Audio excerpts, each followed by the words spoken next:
Hey, everybody. Live here, the Red Carpet Show, getting ready for Hebsy on Sports, episode 221. Very, very exciting today. Normally, I think, Mike, on Fridays, there was always a game the night before. The Raptors leave something. So we had, on Friday morning, something to talk about that we had just watched the night before, or at least I had anyway. You probably checked in on it or found out from your son what was going on in the Raptors game or the Leafs game. Right. But there were no games last night for either of those two teams. So it kind of gives you a chance to breathe a bit and go, all right, what did we see this week? What happened this week with the Leafs? What's going on with the Raptors? They're great. They're not so great. They're great with Lowry. They're not as good with Lowry, without Lowry. Is he going to get traded? Tiger, like out of nowhere. Right. So you know, the focus shift from the teams you're used to covering to these other incidents that you're not expecting to have happen. Like someone said, geez, you know, I hope the Leafs win a couple of games and Tiger doesn't get into a car accident. Right. Stuff like that. So we're going to talk about that on the show today. And also we're going to invite your comments. I know this is kind of risky, this idea that we're trying to do a radio phone in or tweet in or message in or text in type of interactive show. But that's the way things I think are going now. And the easy thing to do is to take someone's tweet or their comment on social media, isolate that and say, all right, so-and-so said this on social media, and then throw it out there to people. It's a real easy way to do news. Right. I used to like it when someone would actually phone into a call-in show and have some interesting points to make. Versus some expert that sort of has this patter going saying, yeah, I followed the team all this time and this guy's playing well and he's been playing on the third line and he's a -4 and blah, blah, blah. I kind of like to hear a fan go, you know, I've been watching Nylander and I was ready to kill him the other night. I was ready to murder him the other night. I was throwing stuff at my TV. He cost them the goal that gave Calgary the lead late in the game. And then all of a sudden, you know, he got the tying goal and then he got the winning goal and all's forgiven. But let's go back to the big story.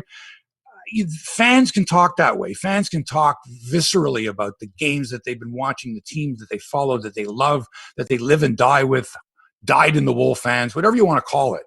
But I think that person's perspective is very important. I think we shouldn't get away from the fact that we're doing these types of shows for the fans. At least I am. I'm not doing it for myself. I'm doing it for the fans because I'm a fan as well. So I understand what the fans are going through. And I'd like to be that conduit between, you know, in some sort of media, some sort of inside information, not necessarily knowledge of the past, all that stuff, to be able to say, look, as a fan, I see where you're coming from. But as someone in the media or a journalist, I can tell you that this is kind of the way things work. Here's some of the machinations. Here's some of the background stuff. So if you've got comments, and we appreciate the comments when we're on live, you know, hey, the show's great. No, we really do. That's great. But as the show is going on, you can only kind of look at that, Mike, and kind of go, that's nice, but we've got a show to do. Right. But if one of you wants to, or all of you want to chime in with, you know, I've got a suggestion, or here's what I think about something that we can sink our teeth into, by all means, comments, opinions, suggestions, ideas, questions that are going to add to the show. We'd like to have that element of it. And if we don't get something good, I've got plenty of stuff here that we've prepared that'll work just fine. But it's always nice sort of to, you know, hey, so-and-so on social media, so-and-so on YouTube or so-and-so on Facebook or on Twitter wants to know or has an idea for the Bluejays to be able to broadcast their games from Dunedin. And here's the idea. I got a buddy of mine who lives right across the street from the new stadium. He's on the 4th floor. He's got a high-powered camera. Can I shoot 15 or 20 seconds of video every half inning, post it on social media, and at least that way, Blue Jays fans can get something out of this brand new stadium and facility. And now look at this team they're going to have this year. If ever there was a year to want to follow the Jays, every move they make, this would be the year. But we're completely restricted by COVID, and of course, limited media accessibility, which, trust me, folks, it's never going to go back to the way it was. It's never going to go back to, come on into the locker room, all you reporters. Pick out a guy you want to talk to. Go ahead. Not going to happen. Hebsy, there's a tweet waiting for you to retweet it. It's waiting Why don't you patiently tell the for folks, you. Mike, why don't you promote your show Okay, today? well, that let's I'll be do this. Right. Thank you so much. Okay, so right after Hebsy on Sports today, Hebsy's getting a 2-minute, what do you call it? A blow? Is that what you call Bathroom break. A bio break. We used to a call blow. it a blow, right? So Hebsy's going to get a couple of minute break, and then he's going to pop on to Toronto Mike. We're going to do a sports media roundtable today, immediately following Hebsy on Sports. So some of the topics in this episode will be revisited, including the Doug Smith tweet. That's something that'll be on both episodes. But otherwise, it'll be just a summary of what all the big changes in sports media over the past, most of which has already been discussed on Hebsy on Sports. So come check out more Hebsy. You can have doubleheader. You can have so much Hebsy, all the Hebsy you could take this morning. It's it's Hebsy overload, and that's a good thing. So join us. Got it. I have just retweeted your tweet. Have your comments and questions ready. We're going live. Because listen, you can contribute to the show. You should be contributing to the show if you're listening and you're engaged. I mean, if I was listening to this, I'd be going, man, I gotta ask Hebsy about this, or I gotta comment about that, or I got, nobody mentioned. That's the other thing. There's so much going on that sometimes we'll miss something. Right. Not on purpose. Sure. We're just spending so much time concentrating on, Auston Matthews or Kyle Lowry or Tiger Woods, or that maybe we forget a story that's important as well and is worth discussing. So if you're ready, Mike, I'm ready. If everyone else is ready, we can start the podcast. Oh, right on time. Beautiful. Okay, so let's see. I'm all set. Okay, let's do this thing. Okay.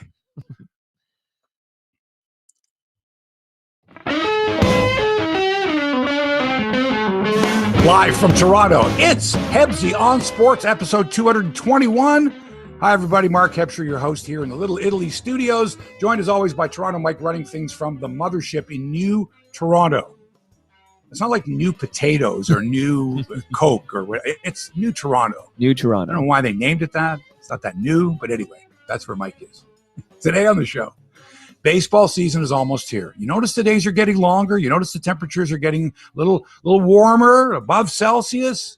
Before long, you'll see the robins pulling worms out of the ground and the Bluejays playing baseball. Well, you may not see the Bluejays unless you've got an illegal satellite system, or I don't know, because Sportsnet's not going to do very many of their games at all. In fact, Sportsnet is not going to produce, I don't think, any of the games. Wow. They're going to use like the visitors feed. So get ready to look forward to hearing the visiting broadcasters talk about their team and not the Blue Jays. Sportsnet, I don't get it. Jays haven't found a replacement for Mike Wilner behind the mic. There sure are a lot of broadcasters out there who have applied for his job. I'm not one of them because I can't speak today. What's the matter with me? None of the broadcasters who applied are very good, though. I know some of them, and, they're nice people and all that, but sorry. You're not good enough to be a major league play-by-play or color guy. Beautiful new spring training facility in Dunedin for the Blue Jays. They sent pictures. They sent video. Nobody there to actually see it. No people actually working out in the weight room or players playing on the diamonds. It's all the physical beauty of it, and there are no human beings in any of these videos, but it looks gorgeous. Too bad there's no reporters down there to report on things. I'll talk about that later. I'll talk about my experiences at spring training and what spring training really means to a team, but also to the fans. If you can get there, if you can't get there, you want a little word. You've been waiting all winter for just a nugget of something about baseball. Right. In hockey, the Leafs are flying and the Habs are grounded. And that's all you need to know if you're a Leafs fan, because about a year ago, Habs fans were going, hey, you got rid of Babcock. Hey, not so good. Hey. Now Leaf fans are going, oh, you got rid of Julian. He's not so good. Huh? You're not so good. Auston Matthews has a mysterious injury. It's a wrist injury. We don't know how bad it is. They're saying it's not that serious. I tell you, the way he's playing, I would never know he was hurt. And if he is, I can imagine how great he is when he's 100%. What a player. Yes. Does Kyle Lowry really want to be traded to Philadelphia, or is this some unfounded rumor designed to piss off Raptors fans? I think the latter. And what's with basketball reporter Doug Smith of the Toronto Star, a white guy, using the word thug when describing Dwight Howard, a black man? Shouldn't Smith know better? We'll talk about that as well. And the top sports publications, writers, and broadcasters as we review the week in sports media. But I don't want to take too much away from Toronto Mike's show later today, which would be a sports media roundtable. Right. So I kind of have to ask you folks to listen to the Toronto Mike podcast as well to get a broader expanse when it comes to the discussion of sports media. You got a great number, Hebsy. It's 808. So episode 808 of Toronto Mike featuring Mark Hebscher. Episode 808. It's going to be a good one. All right. And Tiger Woods. That just was like amazing, that story. But the story was typical of a news cycle. 24 hours. All right. He's in surgery. We don't know if he's going to walk again. We don't know if he's going to play golf again. We know that he's alive. We know, and that's it. You're not going to get anything from Tiger Woods' camp. They're not going to give you daily updates. Okay. I've got an update today because I'm a hardworking journalist who tries to find the truth. Wow. I'm not saying that everyone else is. And Mike, since this is the end of Black History Month, and we haven't on the show really recognized Black History Month. I mean, certainly we talk about, all types of people, athletes, owners, fans, managers, whatever. And many of them are Black, but we haven't really taken the time, or I haven't, to recognize it. So the best I can do in this case here is come up with what I think is a really good trivia question, a Black sports history trivia question, if that's okay. Of course. That's all right with you. It's I mean, people might be offended by why does it have to be a Black? I have to hear the question first. Who was the first Jewish player to do this, or who was the first? It could be a Nazem Kadri question. Who was the first player of Muslim ethnicity to play in the NHL? But here's the question: only 2 Black goaltenders have their name on the Stanley Cup. One is Grant Fuhr. Who's the other? The answer at the end of the show. You got to listen to the whole show. And if you're going to be listening or watching this later after the live, you can't just fast forward to the very end. You can't just take your finger and scrub it all the way to the very end, right, to get the answer. It just wouldn't be fair. When we used to do this on Sportsline, we would provide the trivia question at 11:30 p.m. You didn't get the answer till 11:59. You had to wait. Right. That's what we're going to do. So, who's the only other goalie, Black goalie, besides Grant Fuhr, to have his name engraved on the Stanley Cup? That's all coming up. But first, Mike, the days are getting longer. Baseball season's here.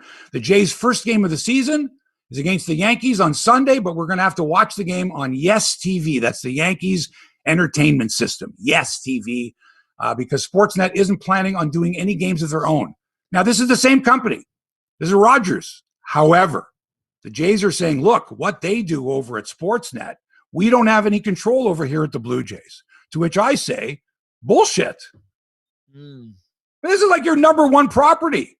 This Blue Jays baseball programming, not just the games themselves, but the pregame and the postgame and all that, takes up how many thousands of hours of programming that Sportsnet has to have? Right. A commitment of 162 games and 2 spring training games? That's just unacceptable. And I don't want to hear Shapiro going, well, what they do is their business. Bull. Come on. It's Rogers Communications. You want to get people to subscribe to Rogers, to watch Rogers. The advertisers want people to watch Blue Jay games because they're exciting. We're getting all this great news about their facility. And Vladdy's lost 142 pounds. He's going to pitch this year and he's going to catch as well. Like all this stuff, this hype, this everything else, but they're not doing anything about it. They don't have a play-by-play broadcaster to replace Mike Wilner. I said before, you don't fire your play-by-play guy unless you've hired a new play-by-play guy. Do you need 2? Right? Your color man or whatever. You don't do that. Do you need 2 of them? Like, because I know Ben Wagner is in Florida right now, I believe. Like, he's actually there. He's an American. Right. So they sent him to Florida, right? I don't think he's been up in Canada. I don't think he's been here in over a year. Right. He stayed in the States, right? I think you're absolutely right. So do you need but 2? I don't know how much access he has down there, Mike.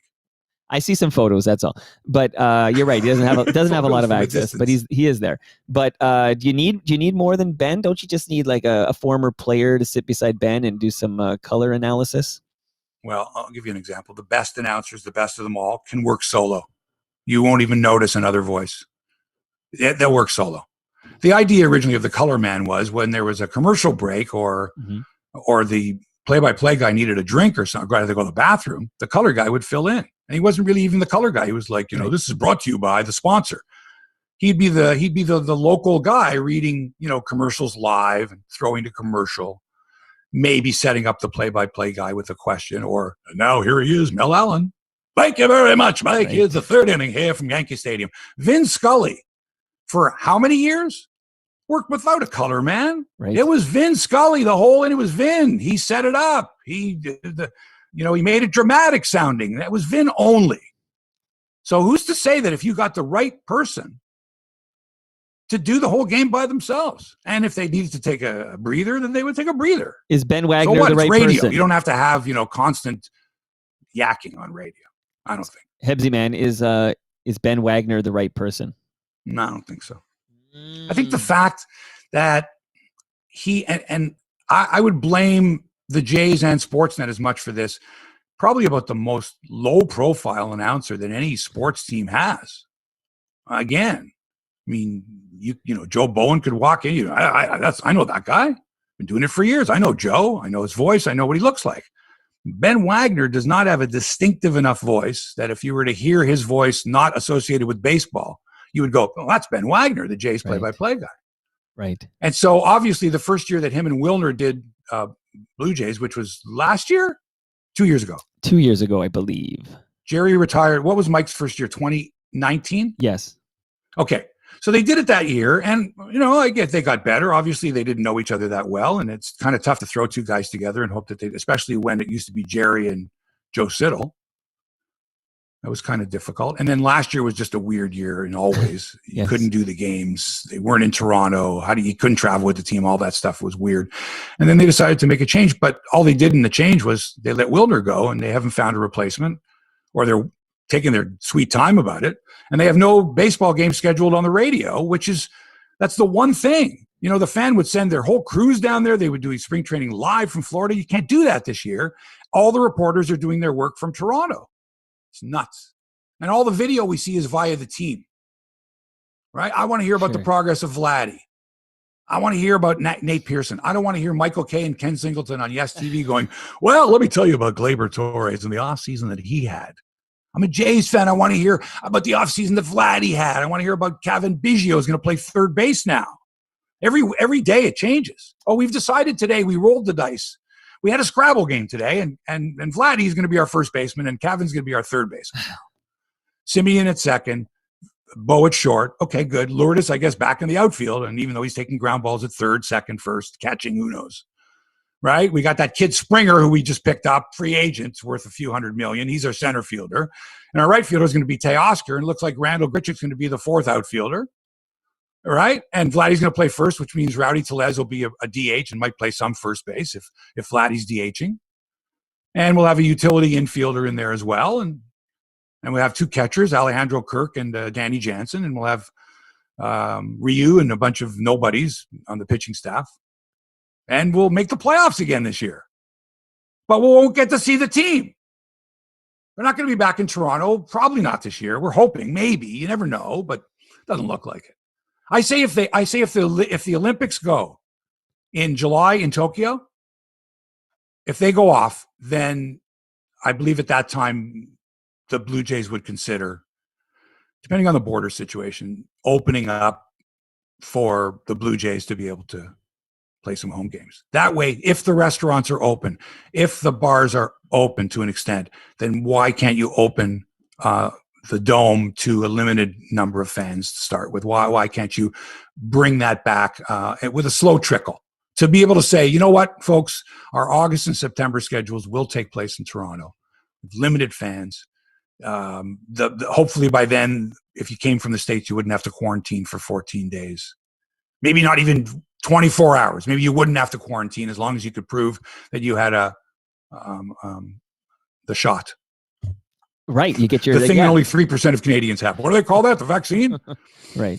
So, yeah, hopefully that'll be the case. I feel bad for all the reporters. I'll tell you later my stories about going to spring training. I could not imagine covering spring training if I couldn't go to spring training. Right. How tough would that be? Anyway, so we want to know about Vladdy. We want to know about Kevin. We want to know about Bo. We want to know more than what we can get from these Zoom news conferences, which are so impersonal. And as fans, we're used to having more information. And we get those through the local broadcasts, which we're not going to get from down there. We get that through diligent reporting from trusted journalists, which we're not going to get. Only limited. Only the team will just spoon out a little bit at a time. Don't forget, the team is controlling all this now. All these teams control the message now. Right? You might have one member of the media that's your go-to person, that reports on it, and everyone else gets it, but then maybe one person gets it before everybody else. And that's another problem with the Jays is it seems that all the American national reporters get the news before the Jays reporters do. Makes their job even more difficult. And no word of the radio games and who's going to join Ben Wagner in the booth and how long Ben's going to be in the booth and if, in fact, they're just going to use Dan and Buck in a simulcast situation, which is likely going to happen. Dan is still in Connecticut.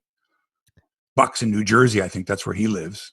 They're close enough to ESPN and the MLB studios that they can do work from there. It's not difficult to find studio time. Certainly, you don't even need that. You can do it out of your living room, I guess. The engineers come, set up a bunch of monitors, so you've got the wild feed of the game that you're doing. Right. In Tampa or St. Pete. Got all the camera shots available to you, and they did a good job last year, I thought, Dan and Buck off the monitors. But that's just something that we're going to have to get used to. Now, as far as program director of the Fan goes, the name Don Collins has resurfaced. Really? Well, listen, they don't have, again, this is the same thing, Rogers. You don't fire your old program director until you've hired your new program director, right? You don't fire your old, it's like the old Mary Tyler Moore show. Mary, you don't fire your old sportscaster until you've hired your new sportscaster. Right. That's a kind of a law in broadcasting, right? Right. So Don Collins' name comes up because how many other names do we know? Him and Nelson Millman are the only two other guys I can think of that were program directors at the Fan. Anyway, and he's under 70 years of age, so he might be the perfect guy for the job. But he's the guy that hired Tim and Sid. But he's also the guy that hired Dean Blundell. and again, Tim and Sid was an established brand, right? He brought them over, but they were on your old station, The Score, right? I don't know about that. Well, I don't know if they were an established brand. They were to a small portion of the audience at the Score television network. And they had a cult following, no doubt, but I'm not sure because I remember he tried to pitch them to Scott Moore, and Scott Moore said, I don't want both those guys. They're clowns. And Collins insisted. I think Scott Moore wanted only Tim, but not Sid. And Collins insisted on the two of them, and he won out and worked out pretty well up until now where this is it. The farewell tour is over. Today, for Tim and Sid. I think today's the final bow. Is today the final bow? I think so. Man, what a tour it's been. Actually, their best shows have been since Sid announced his retirement because they've gone over the stuff that they've done over the last 100 years and picked out some of the best segments and all that. And he's going to go to breakfast. Are you going to get up early to watch Sid's debut on breakfast television? What do you think? With Frankie Flowers and Dina Pugliese and Tammy Sutherland. And let me see if I know that whole crew there. Steve Anthony still working there? No, he's long gone. He was at CP24, remember? Liza Fromer still there? Long gone. Beverly Thompson. Next, you're going to say Ann Romer. No. Beverly Thompson? No. Seamus O'Reilly or Egan? No, I think he's in Parliament now. Jeff Hutchison. Come on, what show was that? That was Canada AM. Oh, right. Yeah. I'm sorry, I knew that all the time. That's a I know you're doing it. I know you did. Although I'm in having been in the broadcast business, I think I can get away with stuff like that. Anyway, Don Collins' name has resurfaced. Who knows what they're doing? Greg Sansoni's got to hire the right people here. And I'm wondering how much influence other people outside of the programming department of the Fan can stick their nose in and maybe make some comments and suggestions as to who he should hire, shouldn't hire. They got some work to do. And like I said before, Scott MacArthur always wanted to do the Bluejays. And I think that if the opportunity presented itself for Scott, he would take that gig. Doing baseball. That's his first love. Put him in the booth beside Ben Wagner? Put him in the booth by himself.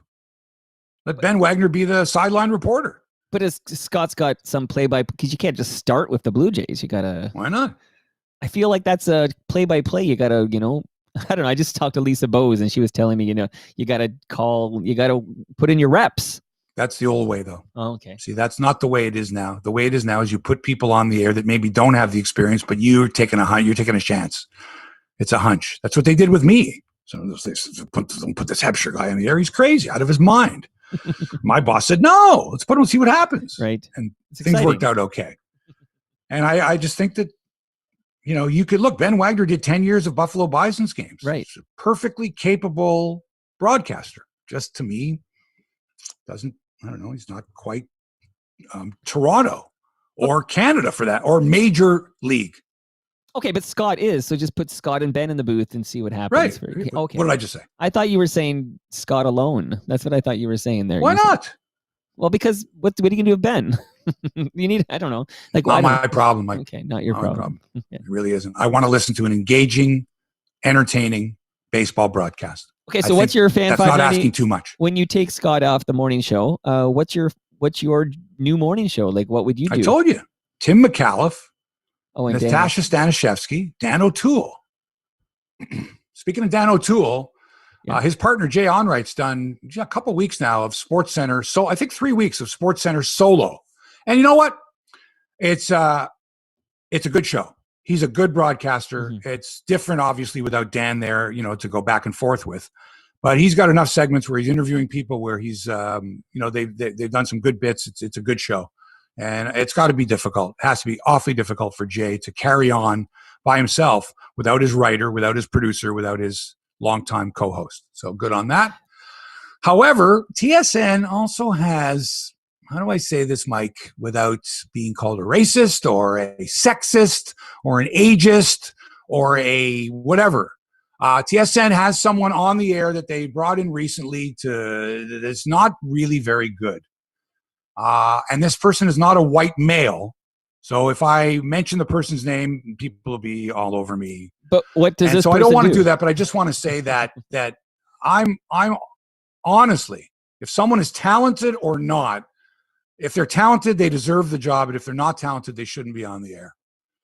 And my honest opinion of this person is they shouldn't be doing what they're doing. They've got some talent, but not for what they're doing. And there are other talented people that should have that job. Can you tell us what they're doing? Yeah, they're anchoring on SportsCenter. Okay, I'll try to figure Now, the Bluejays have gotten hundreds of applications from aspiring play-by-play and color men who want to, and women who want to replace Mike Wilner. And I want to bring up the fact that we, in Canada here, say that we support and encourage females to get into the sports media business, and many have, and are very successful at it. But that doesn't mean squat unless you've got a female voice doing play-by-play. Right? You can't just say, oh, yeah, we got women on the air. Yeah. No. The plum job in any sport is play-by-play. Am I right, Mike? I think you're right, Hebsy. Doesn't matter what the sport is, basketball, baseball, football, hockey. It doesn't really matter if it's television or radio. You are doing play-by-play. You are describing the play of a professional sport. You're doing every game. That's the plum job. We don't have any females on the air in Canada, to my knowledge, that are calling men's play-by-play sports. Well, there might be one. Wait a second. Raptors 905? Okay, I thought. And I haven't heard the games or seen them, so I'm not positive. But I thought you were talking about top tier. Okay, NHL, let's talk about the majors. The majors, yeah. We don't have that. Certainly not men's sports that I know of. So why not take a chance? What's the problem there? If we're promoting minorities, if we're promoting persons of color, if we're promoting females, if we're promoting anything but white males, come on. It's been many years of white male dominance. Come on. Apply for the job. Try to get your chops. That's another thing. How do you get your experience? Like you say, Mike, you can't just show up and say, I've never done play-by-play at any level, but I want to do the Jays, or I want to do the Leafs, or I want to do the Raptors. Well, not easy. So who's doing that? Who's taking the big steps to say, let's get some female voices on the air as play-by-play, or even in the booth? I was watching DAZN the other day, and it was an English Premier League game. And I don't know the woman's name. She was calling the play-by-play, and she was excellent. It took me about 10 seconds to realize it doesn't matter. It's a woman's voice. She's good. Right. I'm listening to the content. I'm not listening to the timbre of the voice. Right. And I don't know who she was, and I asked someone about it. And these broadcasters it's a disembodied voice. If you don't recognize the voice, they don't tell you. I think at the beginning of the game, maybe, and at the beginning of the half, they might put the name of the broadcaster up on the screen, or the person throwing from the studio says, and now let's join, Mark Hebsy in leads or whatever it is. Right. And so I'm listening going, well, this girl's good. And then I thought, well, we must have people like that here in Canada. We just have women that are capable of calling play-by-play. Why is it a white guy all the time? Or why is it a guy all the time? Hebsy, man, do you know of any women who have applied for the play-by-play gig at on Blue Jay games on the radio? Like, do you know of any? Oh. But they don't believe that they're going to get it. But the two okay. that I know. Okay. They don't believe that they're going to get it. But that doesn't mean that they can't restructure the radio broadcast. Similar to the television broadcast, where Hazel May is a part of the broadcast. She's not calling the play, but under normal circumstances, she's there. She's down in the photographer's bay. She's aware of what's going on in the dugout. She's a sideline reporter there, right? So it's part of the broadcast. But I'm talking about actually calling the play. Right. Like you're telling me that they said, you know what? Dan's away. He's doing college basketball, whatever. Hazel, go up in the booth and call the game with Buck. Well, that's going to be such a bad thing? Oh, God, no, we don't want to hear Hazel. She doesn't know anything about baseball. She knows baseball. I mean, she had a slip earlier this year when she, said that the Jays had acquired Michael Brantley, and they hadn't. And she didn't apologize for that. But nonetheless, I would say she's probably, amongst all the baseball broadcasters, female baseball broadcasters, the most experienced of them all and deserves a shot in the booth if she wants that. Why not? Yeah, I'm with you. Yeah, but I still think you have to put in your rep somewhere. I think you got to call some baseball games below the major leagues. You're going to tell me that Hazel's you just said Ben spent. I'm going to go to Class A ball and Ben spent. You said a decade calling. I almost called them Bills games, but he was not calling Bills games. Bison's games before he got the call. Like I feel like you got to go somewhere, right? You got to go somewhere. Well, go call the hype. I know it's bad time. What are you looking for in a play-by-play broadcaster? Seriously. Looking for clarity. Yeah. You're looking for, if it's television, certainly it's not as important because you can see what's kind of going on there. It's a little different. So you need a good chemistry with your partner, as, for years, Pat Summerall and John Madden. And now, of course, you've got Jim Nantz and Tony Romo, or you've got Joe Buck with Troy Aikman. There's always been these great combinations that take time. Unfortunately for Ben Wagner, he hasn't had that opportunity really, because the guy he was trying to develop a relationship with and mesh with is gone now, and he's in limbo. He can't do any games, and he's not going to get his reps in this spring, it doesn't look like, because it doesn't sound like the fan's going to be doing these games. I don't know. Should you have two people in the booth? And if so, should one of them be a woman? If she's good enough for that job? I still think at some point they're just going to have Buck and Dan call it for TV and simulcast it on the radio. I think you're right. I'm going to talk about spring training a little bit later on. Let's get to hockey now. And despite changing coaches from Claude Julien to Dominique Ducharme, the result was all too familiar for Montreal Canadiens fans as they blew a 3-1 second period lead and lost 6-3 to the Winnipeg Jets in the NHL's Northern Division, which, by the way, Jay Onrait calls the Gord Downie Memorial Division. Nice. On his, which I think is pretty cool. I like that. So in the Gord Downie Memorial Division, featuring all Canadian teams, Montreal now 10 points back of the Maple Leafs. Wow. 10. Wow. But they have 2 games in hand. The Leafs bounce back. Okay. And they have a game in hand on Edmonton, and Edmonton takes on Toronto tomorrow night, Saturday night in Edmonton, as the McDavid-Matthews matchup takes shape again. I like this. I'm really liking this. McDavid leads the NHL. He will win the Art Ross probably this year. He's got 40 points. Auston Matthews is tied for third with 31 points, but Matthews leads the NHL in scoring with 18. By the way, Leon Draisaitl second in the scoring race behind his teammate McDavid. So Matthews has 18 goals to lead the league. McDavid is second in the league with 14 goals. And there's talk now that Matthews has been playing with and nursing a wrist injury that's been bothering him all year. To which I said, are you kidding me? With that, he's got a wrist injury? Right. Imagine if he's 100%. Art Hindle. And the talk has been, and of course you're going to get this, can Matthews score 50?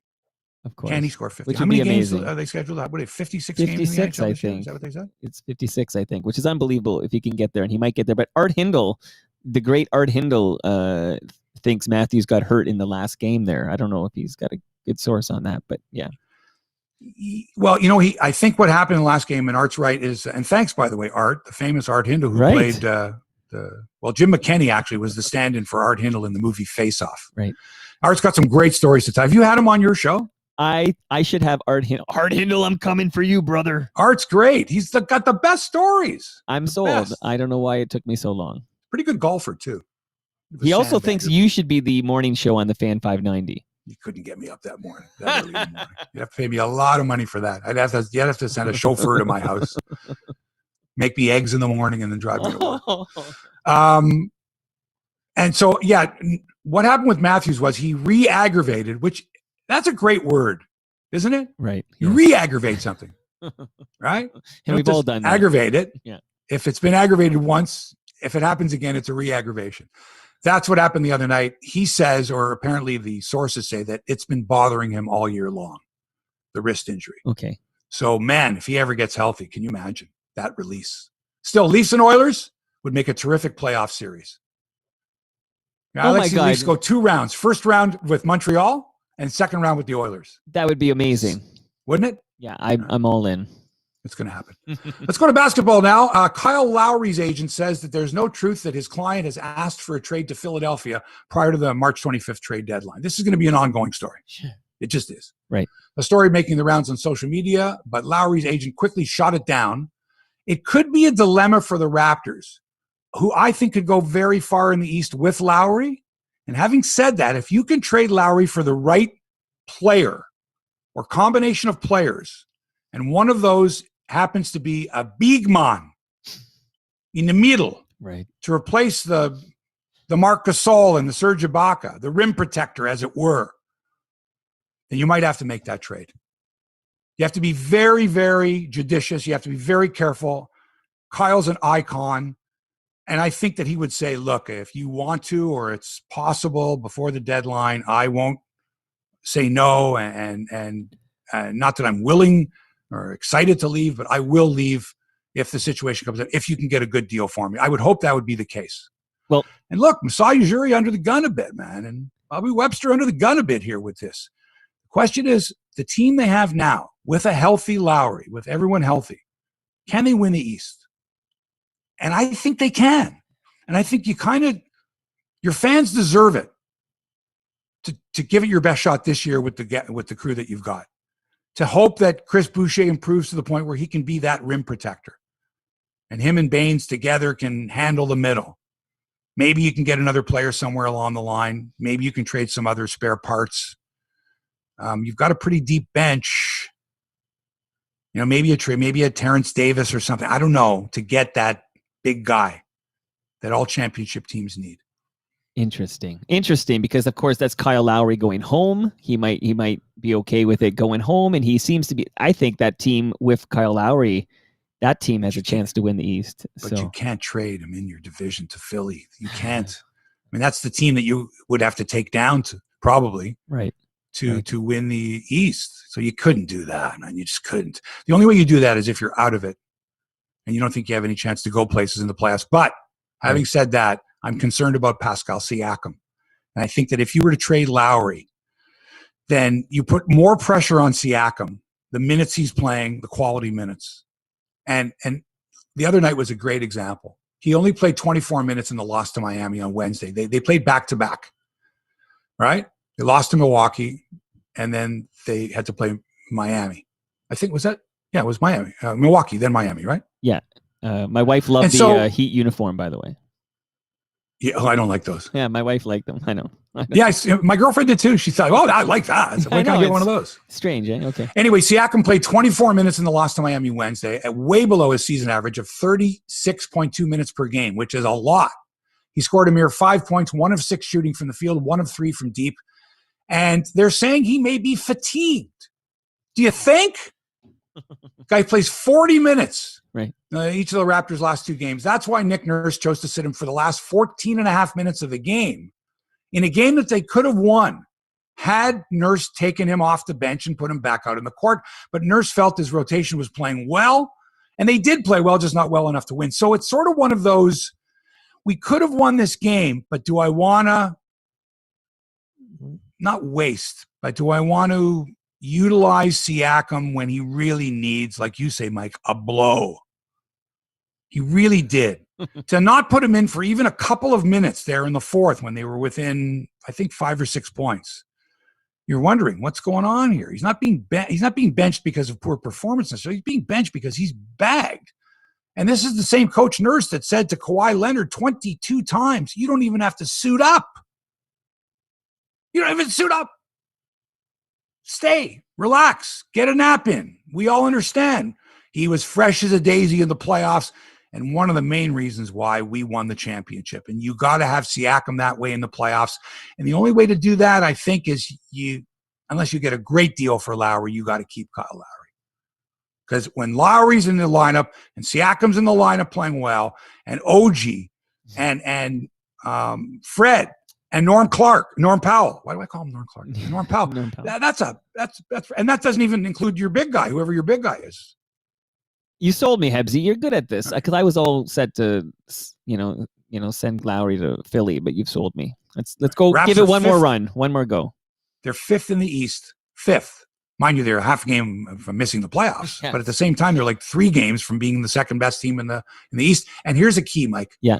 They're 7-7 at home. 7-7 in Tampa, which is their home, which really isn't their home. Right.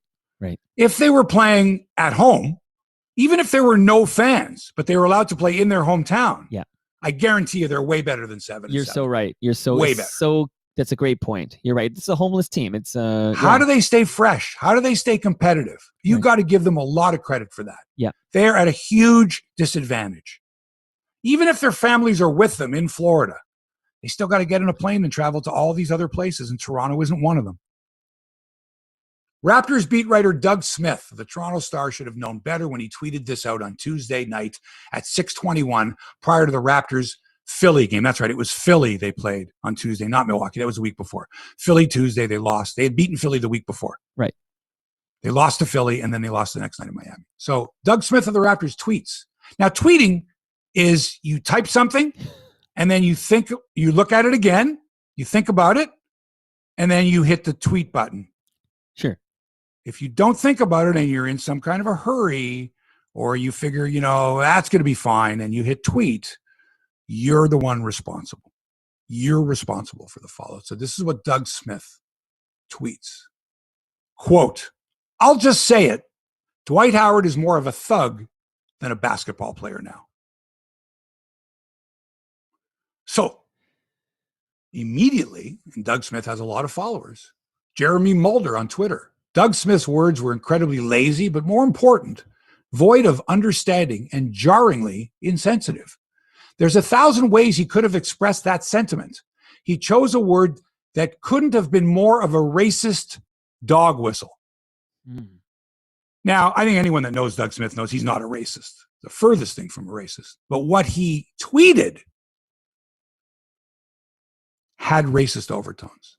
And if he wasn't aware that the word thug in that particular capacity, the way things are these days, the sensitivity around words, and the fact that he's talking about Dwight Howard, the first question was, would he have described a white player as a thug? And did he? Let's go back over his writings. Has he used that word frequently enough that it doesn't matter who he's talking about? He uses it a lot.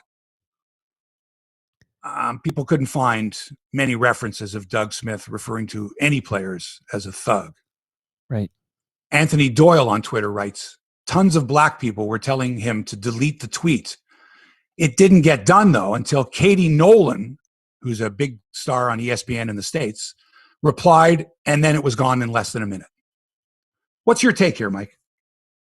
I think this is the problem here. It is very possible, and let's give Doug the benefit of the doubt that he had, when he used the word thug. I mean, we're both big hip fans, right? And there's a great Tragically Hip song called Thugs. Yes. And that, as far as I know, that song, there's no racial connotation with that. Like the word thug, no. Doug probably. No, but that song was written in 1994. No, right. So, and but the Doug's word an thug old dude. today Doug's an old guy. Can mean different things. Yeah, no doubt he shouldn't have used that word. But I would give Doug, who I've never met, I should point out, so he's not a buddy or anything. I give him the benefit of the doubt. He probably didn't realize it, but if you saw on But Twitter, shouldn't he have realized it though? But here's the thing. Hebsy, this is my problem with it all. I saw the replies immediately coming to Doug, and there were hundreds of these replies telling him, delete that tweet, apologize, that, basically explaining to Doug why that's an inappropriate word to use in that context. And Doug, they weren't calling him a racist. They were saying, Doug, you got to take that tweet down. Right. We know that you're not, that's not you, but you've got to own it. Right. So here's my problem. My problem is, after hundreds of tweets from, white people, people of color, everybody just telling Doug, delete that, take it down. It was this follow-up tweet from Doug Smith I found to be rather even more insensitive, because he wrote, having heard from one woman I respect greatly and whose opinions I hold dearly, I have deleted an earlier tweet and apologized for using a word I shouldn't, even if it was inadvertent. I should have said, I'll just say it. Dwight Howard's more of a basketball bully than a basketball player right now. So it just comes across like, okay, I know hundreds and hundreds of people have told me this is an insensitive, inappropriate word and I should delete it. But this one person, this one woman I respect told me that I should do it. So right away it's gone. That to me, I didn't like the jive of that. It just seemed like he was dismissing. I didn't see that. Yeah. Because I've been blocked by Doug Smith. Oh.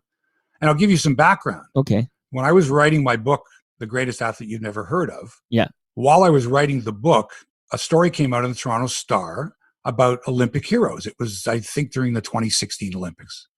And there was this whole big feature, and part of the feature was George Orton as the first Canadian to win an Olympic gold medal. Right. And the photo that they had attached to the story was a photo that I had said in my book a million times is not him. The photo was actually a photo of his brother. Right.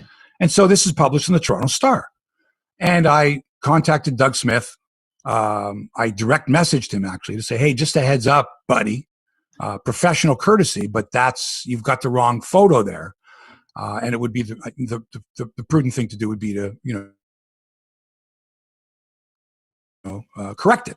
Right. The family sees it and says, well, that's not him. I mean, it's just, you got it wrong. Yeah. But I didn't do this on a public forum. I did this because I felt that Doug should know, maybe it wasn't his call. Maybe the photo editor or whatever said, oh, here's a picture of George Orton. I said, hey, Doug, just a heads up. I'm writing the book, the biography of the guy, and that's not him. And so, he was like, okay, thanks. Appreciate the heads up. And I'll talk to the editor and, we'll fix it. Well, they never fixed it at all, which I didn't like. And the public editor never got back to me. So it's still out there. If you go into the Star archives and you look up George Orton, there's going to be a picture of his brother next to it. And then a few months later, I had tweeted something. I didn't like the way DeMar DeRozan was playing, but I had tweeted something, and others were tweeting too, about how poorly he was playing and perhaps a trade for DeMar DeRozan. Well, Doug Smith went wild on Twitter and said, you SOB, and then I'm blocking you. How dare you say those things? Wow. Now, I didn't know at the time that he was writing the DeMar DeRozan biography, or that he was really close with DeMar DeRozan, or that his avatar is a picture of him standing next to DeMar DeRozan. Right. And so I got to thinking that, he's mad at me here when he should have thanked me for giving him a heads up, for not making him look bad by saying, hey, Doug, I could have gone, hey, Doug, at least if you're going to print a story, like, get the facts right. You are a journalist, but I didn't. Right. I gave him a personal heads up, and then he came back and said, I'm blocking you because of something I said about DeMar DeRozan. Wow. And this is where I got the feeling that Doug Smith was more concerned about his personal relationships with Raptors players and such like that, so they could get access, right, versus being a journalist. Yeah, not very objective. Why wouldn't you just say, hey, Mark, no problem, man. We shouldn't. We're the Toronto Star. We don't print untruths. And if we do, we correct them and we apologize for them. Now, what happened to people owning up to their mistakes in journalism? Where did that go? I don't know him at all. And that tweet that you just read to me that I didn't get, that's more disturbing than the first one. That's I you know why I give the benefit of the doubt on the thugs, because I once had a very talented woman of color, a black woman, in my studio for an episode of Toronto Mike, and she was being very difficult and kind of mean to me, to be quite honest. And I said, the exact phrase I used was something like, I was getting diva-like vibes from her. I said that to her, and she just ripped into me, and she talked about that the connotations of a black woman being a diva. And I will swear to you, Hebsy, and I promise you, I had no idea that there was racial connotation to the word diva, because I think I had no idea. Barbara Streisand. I think of lots of non-black women who are divas, I think of it as like a difficult, talented song, chanteuse, if you will. Anyway, Right, exactly. So I learned that day that it would offend a black woman to use the word diva in that connotation, and I've never done it again. I learned my lesson. I plead ignorance at the time. It's very possible Doug, who's an older dude, didn't realize that the word thug has changed over the last few decades and that there were racial connotations to it. So and then he can just apologize and say, I didn't know, I'm really sorry. Instead, that whole like one woman I trust told me to take it down, I'm going to take it down. When I saw hundreds and hundreds. A woman I trust. Right. So it's like that's very disturbing. And so all the people prior to that, those that followed Doug on Twitter and suggested to him or demanded take it down, were not people whose opinions he trusted. But when Katie Nolan, with 1 million followers from ESPN, says, if it was come her. on, Doug. He probably was like, oh my God, Katie Nolan, geez, I better look at that tweet again. She's really popular from the United States, and she could destroy my career unless I take that down. So that was like right? That follow-up tweet I found bothersome because it was like, I disregard the hundreds of followers who told me that was an offensive term to use in that context. But this one woman I trust told me, so it's gone and I'm sorry. And then he wrote that whole editorial in the Star the next day. You got that tweet still?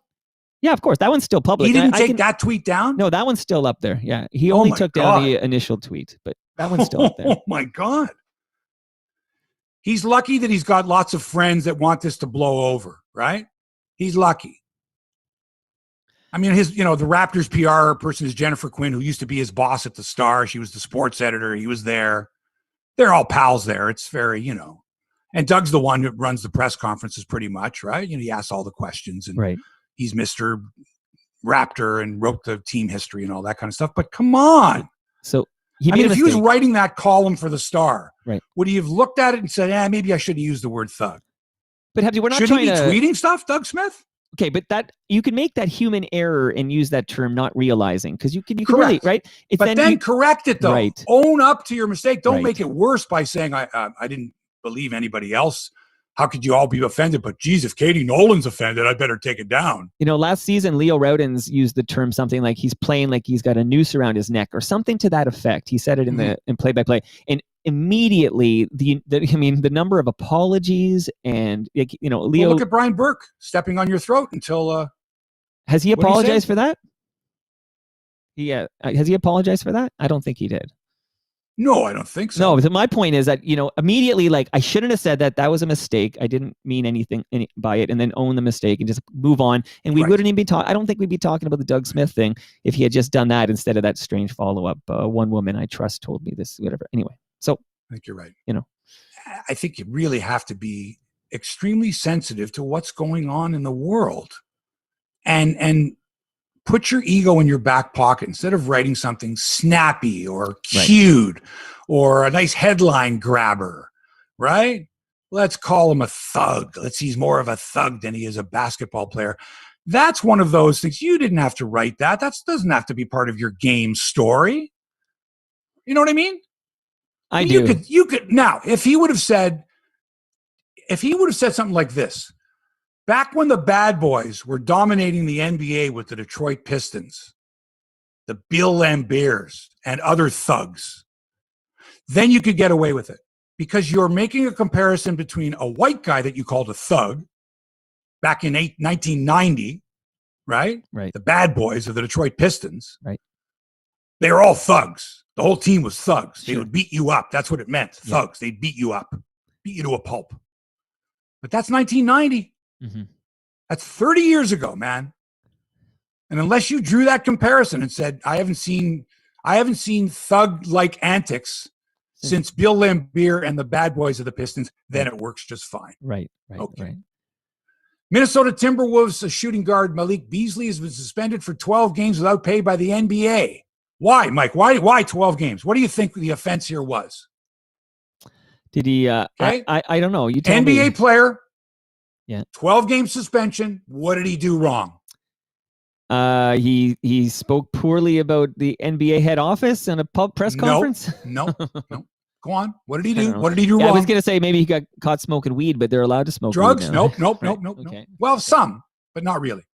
What could you do to get a 12-game suspension? Come on, he what could punched he have somebody. He punched somebody on the Something court. violent. Sure, he punched somebody on the court. Ding, ding, ding, ding, ding, ding, ding, ding. Winner. Okay. He recently pleaded guilty to a felony charge of threats of violence. Beasley in his 5th NBA season, averaging a career best 20.5 points. We wouldn't be talking about him if he had like an average of 2 points a game. Right. He was sentenced earlier this month to 120 days in jail for the incident September 26th when he pointed a rifle outside his home in suburban Minneapolis at a family on a house hunting tour. Wow. Police later found weapons and marijuana in the home. Wow. 12-game suspension. Hi, we're looking in this neighborhood. Oh, there's a guy with a shotgun. Oh my God. It seems yeah. And he's a big, big guy too. He looks mean and he's got a rifle pointing at us. And this is Minneapolis. It's a nice little neighborhood in Minneapolis. I don't know what to say about that. Hey. That's illegal. You can't do that. That's not 12 games, buddy. That's a lot. That's more, as far as I'm concerned, that's more than 12 games. That's a lot. Okay. Have you seen this Hyundai commercial? Have I talked about this commercial? It's been airing all over the place for the new Hyundai. And it's a lady and her son who looks to be about 8, but she's carrying him. And he's like, did you go to the bathroom, Jake? I don't have to go. And then they're leaving and the father's mowing the lawn. Did you go to the bathroom, Jake? I don't have to go. And then as they're driving, I got to go. And the mother is driving, not recklessly, but she's, trying to get to their destination because he's going, I got to go. On the original commercial, she gets to their destination, the school or whatever it is. She jumps out of the car, I'm coming. And when she gets to the kid goes, too late. Oh. And then there's a shot of the two of them walking like into the school. Right. Too late. Is this a commercial for like diapers or is this a commercial for a Hyundai? Poor guy. It made no sense. And it aired for a couple of weeks until finally someone said, oh no, we got to recut this commercial. We have to get rid of that. Right. Part, but the rest of the commercial is the same. Do you have to go pee? So is it like it's a commercial? I'm waiting to see if the kid pees his pants or the beautiful handling and luxurious interior of the Hyundai. And so now on the edited commercial, it's the same start of the commercial, same. And he's in the car and he's going, I gotta go. And then they edit out the part where he goes, too late. Right. The mother jumps out of the car. Right. And then the next shot you see is the two of them walking into the school. Wouldn't she be running with him? Wouldn't she carrying him? Wouldn't she be holding his hand and running quickly because he hasn't gone? Yeah, right. Because it's the an commercial emergency. makes less sense now. It's a dumb commercial, and they're airing the hell out of it, which I always thought was that makes the commercial the most annoying. It's our run of schedule, and it's scheduled to run 8 times during a Raptors game. Here's what I don't like about 10 that. 10 times during a Leafs. I know that you're right ad nauseum. But there's that. What I don't like is that because her child has to go pee. Okay, she's driving recklessly, and there's actually a moment where you see that she would have had a head-on collision if she was driving another car. Like they might be dead right now, but thankfully this car beeped or something that she was going to smash head-on into this car into traffic. Like to me. Let the kid pee his pants before you both die in a car wreck here. Like it just seems like driving like that. It's not it's not like someone's giving birth in the back seat there. And the reality of it is this, is that, and it's happened to me before. You don't have to pee, and then you're 20 minutes into the trip or however long it is. Sure. You've got to pee. Sure. When you got to go, you got to go. Right. It's a boy. You pull the car over to the side of the road. Right. And you let nature take it. And a boy. No one judges a young boy for peeing on the side of the road because we all know what that's about. They have small bladders. I got one here. They got small bladders. An easy way to do the commercial. The car pulls over to the side of the road. You get a nice look at the Hyundai. It's beautiful, right? Lovely. Right. And it stops on a dime, and it's got 4-wheel drive and the whole thing like that. And then they're on their way. Anyway, dumb commercial. So yeah, I'm with you. I want to go back to baseball here, Mike, for a bit because I didn't spend enough time on the spring training here. And now that March is coming, and the games start on Sunday, spring training was always something that baseball was so great at. The reason they came up with the idea of spring training is they wanted 6 weeks before the start of the season, in February, early March, for people to already start talking about baseball. Right. And it was free publicity for the baseball teams. Sure. Come on down to Florida or Arizona. Come on down. Send a reporter, send a photographer, right? It's nice. It's beautiful here. Write some nice stories. It's leisurely. You can take your time. You can talk to the players wherever you want, at the picnic table over there. Send the stories back to the people back in the cold north or the baseball cities. Get them all excited for baseball. Baseball was so smart to do that because they got all this free publicity. And by the time the regular season started, people were chomping at the bit to see their heroes because they could only read about them in spring training. It was beautiful. So when the Jays started in 1977, I was just finishing college and I'd gotten a job in broadcasting. And by 1978, I was working in radio. I was hired by Bob McCown at 1430 CKFH. CKFH was owned by Foster Hewitt, had the Bluejays rights and had the Maple Leafs radio rights. Right. So I go down to my first spring training in 1978, their second year. The Jays radio network wanted someone to get audio clips that they could drop into their broadcasts. Now remember, this was only the second year of doing live play-by-play baseball, very different from hockey because you got commercial breaks after every half inning. And I believe they were 2-minute commercial breaks, but locally they would try to squeeze in that extra 30 minutes, an extra 30-second commercial, make more money. They would always oversell the breaks and hope that the batter wasn't ready to go exactly 2 minutes later. They were hoping, maybe, but a lot of times when they would come back to the game after that added 30-second commercial, you'd hear something like this. At Speedy, you're a somebody. Base hit to left field by Rico Cardi. Like he'd miss the first pitch. If the guy swung at the first pitch, for example, you'd miss it. And so there'd be these complaints coming in all the time saying, hey, you guys keep clipping the start of the inning. You keep missing the start of the inning, where Tom Cheek goes, all right, top of the fourth here, and here's George Brett leading it off. He's hitting 292. And that's because the station would oversell. They would sell these extra local commercials, try to stick them in there to make more money. Right. And so they needed more content. They needed a pregame show and a postgame show where they could drop in clips. And Tom Cheek couldn't do all of that by himself. Early Win was never there. I never remember him during spring training. Maybe the last week he would show up, but he didn't do any work. He wasn't a reporter or anything like that. And so Tom would do these great features where, he'd sit down in the dugout or, down in the bleachers with a player and, hi, welcome to Countdown to Baseball. Tom Cheek, we're brought to you by McDonald's. And he'd go through the whole spiel. At McDonald's, you're a somebody or whatever their a Speedy or somebody. Yeah, it's Speedy or somebody, and by McDonald's, 2 all-beef patties, special sauce, lettuce, cheese, whatever their tagline was, and then he'd get into the interview. Break today. And then halfway through the interview, he'd say, we'll be right back with Rick Cerrone, but first, this message for Speedy Buffler King. And then they would insert that locally back at the station and all that. So he was getting doing all these long features, and I would just be getting clips. Right. So first of all, they say, you're flying down. This is great. I fly down on Air Treetops or some airline that doesn't exist anymore. 2 stops, one in Nashville, one in Atlanta. The team is staying at the Ramada Countryside Inn on US 19 in Clearwater. And there was a restaurant attached that changed names every couple of years.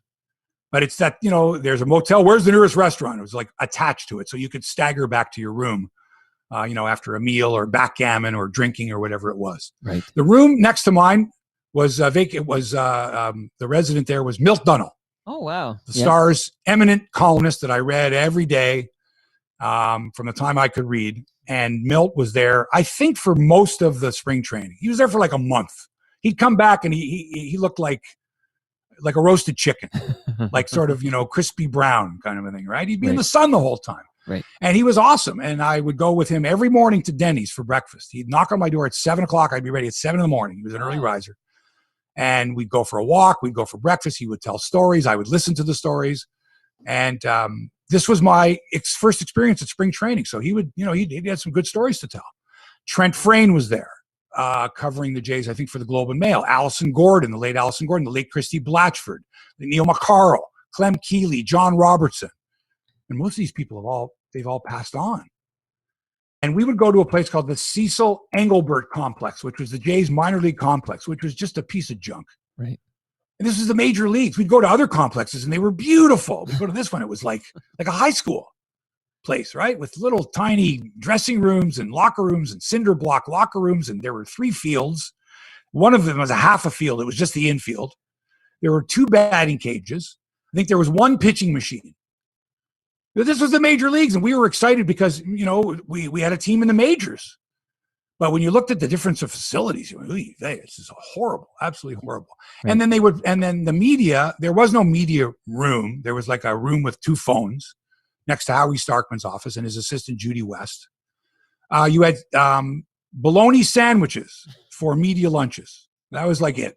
Wow. Okay, maybe a little cheese tray with some pickles. That was it, baby. And everything, the Cecil Engelbert complex was in this low, hot brick building. It was just awful.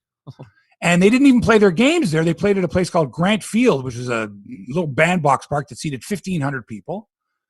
And the home clubhouse wasn't much better than the visitors clubhouse. It was hot and cinder block, one concession stand, and parking for like 100 cars. That was it.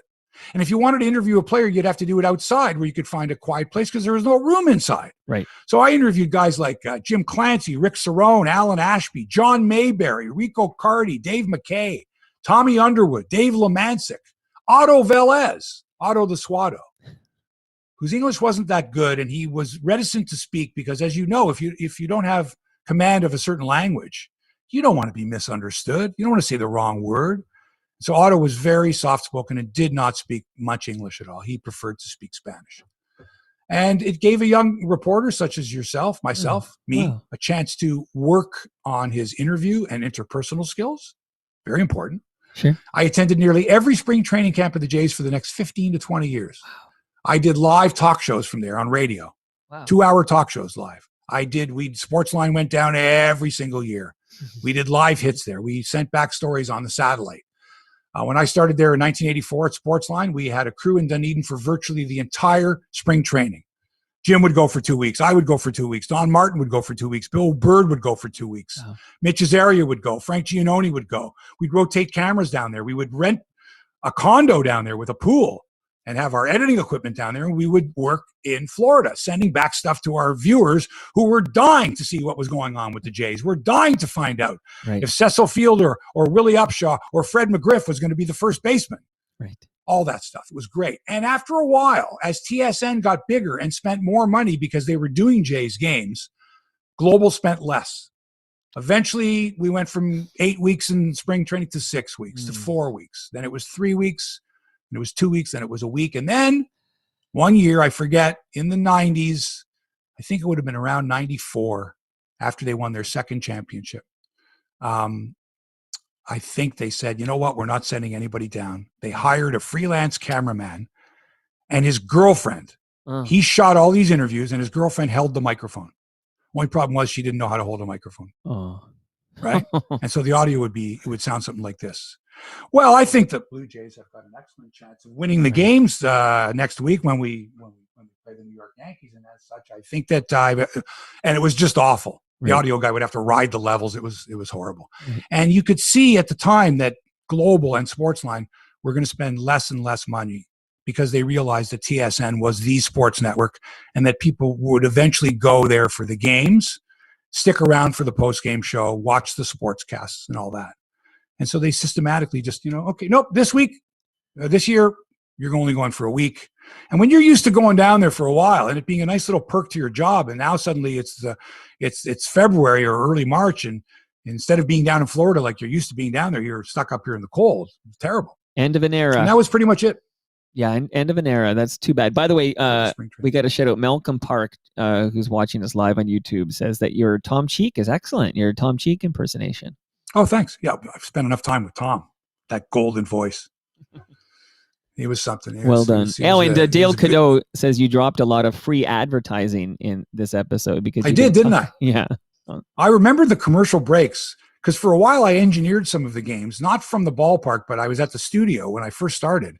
And I was the guy at control at 14:30 that would, once the broadcast said, okay, we'll be right back after this message, I would, take their pot down. And then I would run the commercial cluster that was supposed to go, including the extra 30-second commercial, which they would phone in and say, what are you doing running that? We keep missing the top of the next thing. I said, I know, it's on the schedule. What am I supposed to do? So I would hear all these commercials. And I always suggested, whenever there was a pitching change, I always thought that the sponsor should be Pampers. I said, why wouldn't you go to whoever the company, Bristol Myers or whatever, and say, it's perfect, time for a change, and how about you do a change too? Because you got lots of people listening to the game that have babies. Right. I mean, I know when my kids were young, whenever, let's go for a change, it was like, hey, brought to you by Pampers, it's perfect. I like that idea. Yeah, but it's always like a oil change is what they like to go with, right? Yeah. It's like, Now, is it an oil change? This change is brought to you by, we're reminding you, it's a pitching change, it's an oil change, it's a diaper change. It's Mr. Lube or something like that. Remember how I told you I was going to cancel my subscription to The Athletic? Yeah, because of their limited Blue Jays coverage? Because Mike Wilner joined the Toronto Star staff, and you were all in. Yeah. Yeah. So I'm upset that John Lott and Andrew Stoughton were both let go. Excellent baseball writers, excellent Blue Jay writers. Sure. And so I allowed my subscription to The Athletic to lapse. And guess what happened, Mike? They told you we have a deal for you if you come back. Oh, yeah. We don't want to lose you, Mr. Hebsher. And so instead of me spending $71.99 for unlimited access to The Athletic for a year, I'm only going to pay $35.99. Half price. So that to me is worth it. And it's worth saying on the air, I am quitting The Athletic. I'm not going to pay this much for this content, especially since there's limited Blue Jays content. Although Caitlin McGrath is doing an excellent job. But they want to retain you. That's good. So that lets people know if you want a good deal from The Athletic, you got to threaten to quit. Yeah. Now, here's the thing. The Globe and Mail wants me badly, and they have for a while. I was a subscriber. I let it lapse a couple years ago now. They want $100 a year for the Globe and Mail. Right. The Star, I think I can get for about $75 a year. Which is a good deal for the Star, I think. Yeah, it is. Especially since Wilner has now gone to the Star and he's going to be writing a lot. They're going to be a lot more baseball, a lot more Blue Jay stuff. Yeah. I kind of see that that's the way it's going, that they want to have podcasts and they want to have interactive with their writers, their correspondents. Well, Toronto Star has a great way to do it. They have a whole new podcast division they've got at 1 Yonge Street there. Yeah. It fills a void, and it's necessary these days, especially. So $100 for the Globe, $75 for the Star, and $35.99 for The Athletic. If I subscribe to all three, I'll be super knowledgeable, Mike. Even more knowledgeable than I am. It's a business expense, right? You can write it off, right? Yeah. Like you're the host of a sports podcast. Right. Tiger Woods. People were saying, where were you when you heard about Tiger Woods? I was like, all right, he got into an accident. He's not dead. No, he's not dead. Oh, my God, but look at his car. Okay, but he wore a seatbelt and whatever. Oh, I wonder if he was taking drugs. 7 o'clock in the morning, probably not. Right. He was going fast. Right. You know, did he take painkillers because of his bad back? He's had 5 back surgeries. Well, probably. He may have, but certainly they're not going to do a toxicology report. And obviously, any cop that sees him is not going to look and go, oh, he was under the influence for sure. How are you going to tell? You can't smell that on a breath. You can't smell that. And you can't, unless his eyes are glassy or whatever. I'm pretty sure that if you took 2 or 3 painkillers for your bad back, you're not going to appear impaired, especially if you just staggered out of a freaking car wreck where your car could have gone 200 feet down an embankment. If it doesn't hit a tree, you're dead. Wow. Okay? Right. So this idea that, well, we didn't find any, he wasn't under the influence or anything. Yeah, you don't know. He wasn't drunk, right? He wasn't stoned, on marijuana or something, or cocaine or anything. But come on. I know people that can take half a dozen prescription pills. You wouldn't know on their face if they were flying high or not. Anyway, it was like, oh my God, Tiger. And then somebody said something like, oh, what a terrible year it's been, Kobe and Tiger. I'm like, what am I reading here? What the hell is all this? First of all, different years, but okay. Firstly, but you know what I mean? Like, it's, oh my God, Los Angeles, and a superstar athlete, and planes flying over, and helicopters flying over, and media everywhere, right? Tiger's a very lucky man today. He's a very, very lucky man because he should recover and be able to, watch his kids get older and all the important things. Whether he swings a golf club or not, I don't think is priority 1 right now. Like, I really think this is it's not priority 1, but he'll probably swing a golf club. Yeah. Well, that'll just make the story more exciting when he wins the Masters in a couple of years. What I enjoyed was, but I went seeking people who had knowledge, who could say, all right, this is what happens if you have multiple and compound fractures in your legs, and your ankles, and your tibia, and your fibula. Right. And what it all means. And so a fellow that I follow on Twitter, Dr. Bill Mallon, and he's not even known as Dr. Bill Mallon. His name's Bill Mallon. He's a former PGA golfer, and he's an orthopedic surgeon whose specialty is the shoulder, but he certainly knows enough about orthopedic surgery to be an expert. And so he explained quite well how it's possible that multiple fractures in the leg could be bad, but not so bad, but in the ankle, the lower down you go in the leg, the foot, the ankle, could be more serious from a stability standpoint.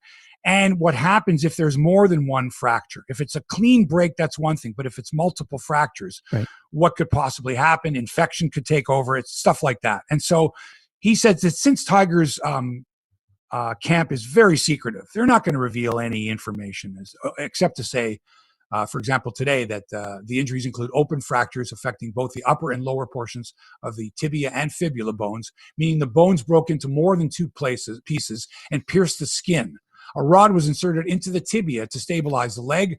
Additional injuries to the bones of the foot and ankle were stabilized with a combination of screws and pins. Woods told investigators at the hospital after the accident that he had no recollection of the accident. So did he black out? I think that's Did human nature. No, I know had what no that is. idea that he missed the curve, went over the center medium into oncoming traffic, hit a tree and tumbled halfway down an embankment. I feel that He had no I don't think. Okay, go ahead. Sorry. recollection of the accident. That's a blackout to me. I had no recollection that I passed out on the street last night. Yeah, you were blackout drunk. You blacked out. Yeah, but when you have that kind of pain, like, bones piercing through skin, like that kind of pain, your Right. body does Shock? this Is thing that where shock? it puts you in a state of shock. So you almost don't feel the pain. Like you almost don't, it's almost like to protect you from this immense pain, you get put into this strange state. And I think it's possible. I don't know about that, Mike. Okay. I think the word shock has a different connotation. I don't think that at the scene they can say he was in shock as opposed to shocked, right? That's weird. That's a very painful injury, though, if your body doesn't release all those, adrenaline and all that stuff to protect you from the pain. It can be overwhelming. So anyway, Dr. Mallon's suggestion was that unless the bones in the foot and the ankle were really terribly broken in multiple places, it should heal fine once the pins and the rods and everything else are taken out. Whether he can play golf or not is another story, but he did say that, the amount of torque that his body has already taken with 5 back surgeries and such, he's already somewhat of a medical marvel. Right. Yeah, don't forget that. This is not a young man. He's almost my age. That's how old he is. So he's 45, right? Yeah, around there. Yeah, I think so. 45. All right, we're almost done. Black History Month ends on Sunday, but we shouldn't just direct our interest to the shortest month of the year. It should be year-round. So this question could occur anytime, but since it is Black History Month and it has to do with blacks, and let's face it, I don't go looking for trivia questions involving minorities, for example. Do you know what I mean? Yeah. If you were to say, hey, who was the first Jew to hit 50 home runs in a year? Hey, Hank Greenberg, that kind of thing. Who was the first black to accomplish this, or who was the first woman to accomplish this, or who was the first native, indigenous person to do this? Great, because that's what's happening nowadays. We are really recognizing milestones by people and milestones by certain groups of people. Sure. As well. Very significant. So, Black History Month and Sunday, black trivia question. You all right with this? Yeah, and before you give the answer, I'll just tell you that we have some guesses. All right, well, we'll take those guesses in a second. Okay. The question was, Grant Fuhr, nicknamed Coco, by the way, is one of just 2 black goaltenders to have their names engraved on the Stanley Cup. Who is the other? What are the guesses you've got? Well, there's this. They looked it up. Right? Gary Faber says there's 2 others, so that's an interesting little. So no. Okay, what did he say? I'll just say Gary Faber's first guest was the late great Razor Ray Emery. Incorrect. Okay, so I won't accept his next answer. Next, Art Hindle also said Ray Emery with the Hawks. That's incorrect. We won't take any more from Art Hindle. Next. I mean, Gary had another guess, which Nope. Okay, he has a second guess. Do you have a guess, Mike? There's only one other goaltender, goaltender. I couldn't come up with one. I tried to think of who it is, but his first name was Eldon. I know where you're going. This is the second guess from Gary Faber, so we'll give him credit for his Eldon second guess. Pokey Reddick. But since it wasn't his first guess, he doesn't get credit. I only asked for one. Right. Eldon Pokey Reddick in 1990 was the backup goalie to Bill Ranford for the Edmonton Oilers. Grant Fuhr that year had some drug problems and injury problems as well. He would be suspended the following year for the entire season, commuted to 50 some odd games for cocaine. Right. And so Eldon Pokey Reddick was the backup goalie to Bill Ranford and played all but 2 minutes in the playoffs. He played the last 2 minutes of a division final game against the LA Kings. A brawl broke out. I think the Oilers won like 8-4 or something like that. And a brawl broke out at the end of the game.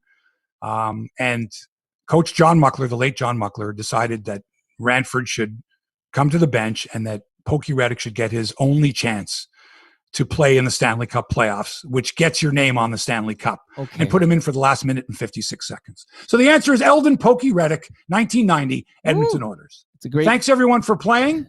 And, Mike, that's a cue. That's it for episode number 221 of Hebsy on Sports. Thanks to Toronto Mike for production and inspiration, as always.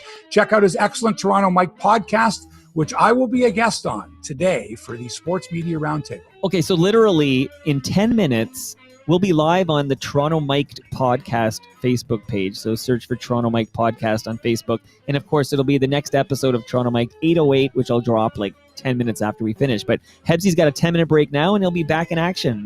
That's amazing. Right, and since this was episode 221 of Hebsy on Sports, and we're going to have episode 808 of Mike's, the Toronto Mike podcast, we're at 1,029 podcasts between the two of us. Wow. Thanks for allowing us into your headspace. Back with another exciting episode of Hebsy on Sports next week. Until then, so long for now.